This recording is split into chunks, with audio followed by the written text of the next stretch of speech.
Selamat datang di channel Dongeng Archil.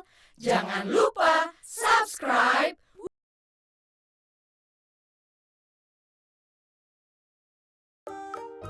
Di tengah hutan lebat dan rimbun, hiduplah seekor anak simpanse bernama Milo. Ia adalah simpanse yang lucu, cerdas, dan sangat penasaran. Ia suka berayun di pohon-pohon tinggi, menirukan suara burung, dan bermain petak umpet dengan teman-temannya. Milo belum pernah pergi jauh dari sarangnya, karena ibunya selalu berkata, "Jangan pernah terlalu jauh dari rumah, Milo. Dunia di luar hutan itu berbeda." Tapi suatu pagi yang cerah, saat kabut masih menggantung di antara pepohonan, Milo melihat sesuatu yang belum pernah ia lihat sebelumnya. Sebuah truk besar berwarna hijau berhenti di pinggir hutan. Beberapa orang turun membawa kotak-kotak dan barang-barang aneh. Milo tentu saja penasaran. Dengan hati-hati, ia mengikuti mereka dari kejauhan. Ia melompati ranting-ranting tanpa suara, menyelinap di balik semak, dan terus berjalan. Sampai tanpa sadar ia semakin jauh dari rumah. Lama-kelamaan, suara hutan yang biasa ia dengar mulai menghilang. Tak ada lagi suara burung, tak ada lagi desir angin di dedaunan. Sebagai gantinya, terdengar suara berisik, klakson, deru mesin, dan suara orang-orang berbicara cepat. Milo mulai takut. Ia telah masuk ke dalam kota. Gedung-gedung tinggi berdiri megah di sekelilingnya. Jalanan dipenuhi mobil yang melaju cepat. Lampu merah, kuning, hijau menyala bergantian. Orang-orang berjalan terburu-buru tanpa memperhatikan simpanse kecil yang berdiri kebingungan di trotoar. Milo mencoba mencari jalan pulang, tapi semua arah terlihat asing. Milo, si simpanse kecil yang sedang di tengah kota yang padat, ia memanjat tiang lampu, melompat ke atap mobil, dan akhirnya bersembunyi di antara tumpukan kardus di gang sempit. Perutnya lapar, tubuhnya lelah, dan matanya mulai berkaca-kaca.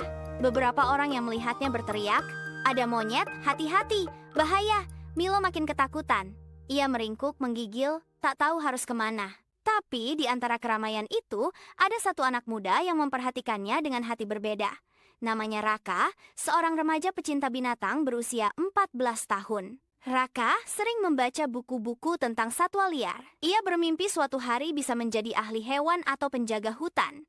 Melihat Milo yang ketakutan, hati Raka langsung tergerak. Ia mendekati Milo perlahan, tak seperti orang lain yang menjerit atau melempar benda. Ia mengambil pisang dari tasnya bekal sekolahnya hari itu. "Hei, kamu pasti lapar ya?" kata Raka pelan sambil menyodorkan pisang. "Tenang, aku nggak akan menyakitimu." Milo mengintip dari balik kardus. Suara Raka lembut, wajahnya tidak mengancam. Perlahan ia maju dan mengambil pisang itu. Lalu, satu langkah demi satu langkah, Milo mendekat. Sejak hari itu, kehidupan Milo berubah. Raka membawa Milo pulang ke rumahnya di pinggiran kota. Untungnya, orang tua Raka sangat pengertian dan juga pecinta binatang. Mereka setuju untuk merawat Milo dengan syarat. Ia harus diberi tempat yang aman dan tetap dipantau oleh dokter hewan. Di halaman belakang rumah, Raka anak muda membangun sebuah kandang luas untuk Milo, si simpanse kecil, dengan tempat tidur gantung dari kain, tali-tali untuk bergelantungan, dan mainan dari kayu. Milo pun punya ruang bermain sendiri, jauh dari keramaian kota. Setiap pagi, Raka menyapa Milo dengan senyum. "Selamat pagi, Milo." Dan Milo akan membalas dengan pelukan hangat. Milo, si simpanse kecil yang berada di rumah barunya, bersama anak muda yang bernama Raka tanpa sadar. Hari demi hari, Milo tumbuh semakin besar dan cerdas. Ia belajar membuka pintu, menari mengikuti lagu, bahkan menyalakan air keran meski kadang kebablasan. Raka mengajarinya cara menyikat gigi, menggunakan alat makan sederhana, dan mengenal warna. Mereka bermain bola, saling kejar-kejaran di taman, dan berbagi buah semangka saat sore tiba. Milo bukan lagi simpanse yang tersesat. Ia sudah menjadi bagian dari keluarga Raka. Namun, di balik kebahagiaan itu, Raka tahu bahwa Milo berasal dari hutan. Ia bukan hewan peliharaan biasa. Maka, Raka mulai mencari informasi tentang pusat konservasi, tempat rehabilitasi satwa liar, dan bagaimana cara menjaga Milo agar tetap sehat dan bahagia.